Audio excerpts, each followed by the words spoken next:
much like camera lenses, there's no one specific brand that is the be-all end-all of best camera brands.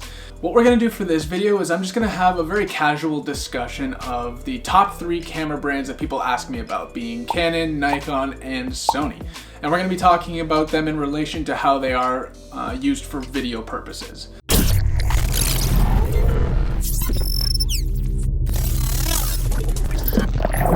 What is up, my friends? It is Dan here, back for another episode of Instillment HQ. I hope you all are doing really well. Today we got a really cool topic for you, and another one that I really get asked a lot is what camera brand should I get for my first camera? Or not even for your first camera, just what camera brand should I get in general? And we're going to be talking about that today. But before we hop into that, if you enjoy our content, please consider subscribing. It really does help us out. And leave us a thumbs up on the video if you enjoyed it. Now, first and foremost, I do just want to preface this by saying, much like camera lenses, there's no one specific brand that is the be-all end-all of best camera brands. What we're going to do for this video is I'm just going to have a very casual discussion of the top 3 camera brands that people ask me about, being Canon, Nikon, and Sony. And we're going to be talking about them in relation to how they are used for video purposes.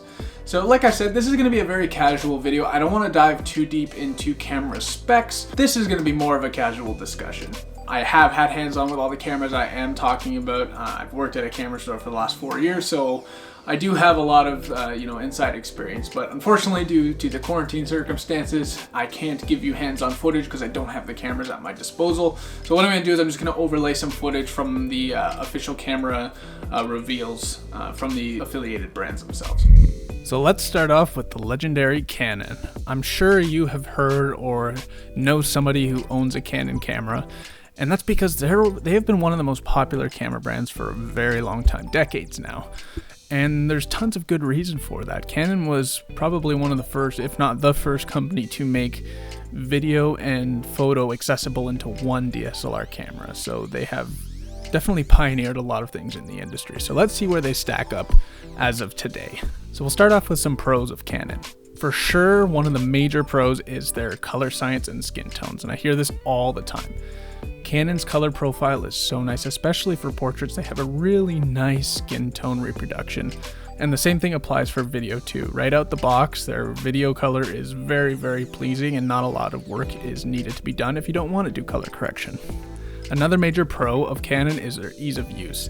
I like to give the analogy that Canon is the Apple of camera products. They're very intuitive. Anybody can pick it up and learn it with relative ease. Their menu system is super smooth and super easy to use. Now, another big pro in terms of design of the cameras is what I like to call the tilty flippy touchscreen.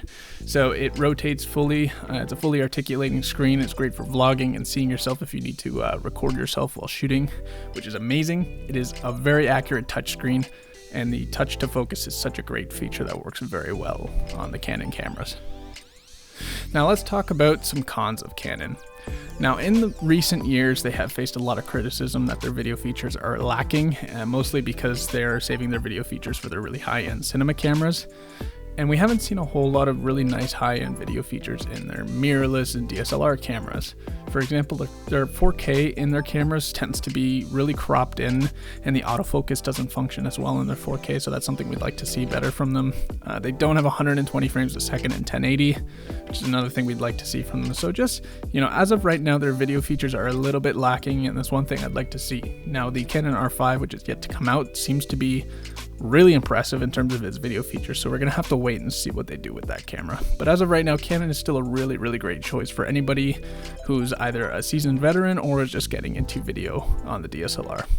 Now, let's talk about Nikon, probably Canon's biggest rival for the last couple decades. Until recently, Sony's really picked it up, but right now I want to talk about how Nikon has stepped up in the world of DSLR video. And with the emergence of their Z lineup and mirrorless cameras, Nikon has done an amazing job stepping up their video performance. Now, I gotta say, the ergonomics on the Nikon cameras blow all of the competition out of the water. The Nikon cameras feel so great in the hands. Ergonomically, they did a great job. They're very comfortable to hold. And that's one of the biggest pros of these cameras.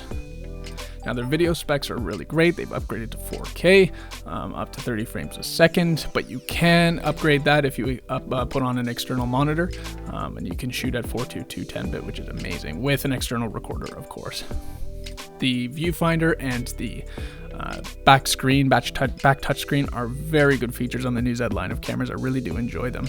However, the fact that the screen doesn't articulate, it only kind of swivels on the back. You can't rotate it over to see yourself. That's kind of a downside, but I really do like the viewfinder and the back screen. They're very good quality.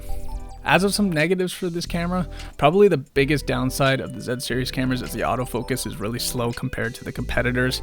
It's just not quite there. Like it can autofocus, but sometimes I find it just hunts a little bit, or it just doesn't recognize what it's focusing on, and it can be a little slow. So that's one thing I think they need to improve on. So autofocus just isn't there yet for video as of right now. As well as they only have one card slot. Now this is a known problem with the new Z cameras.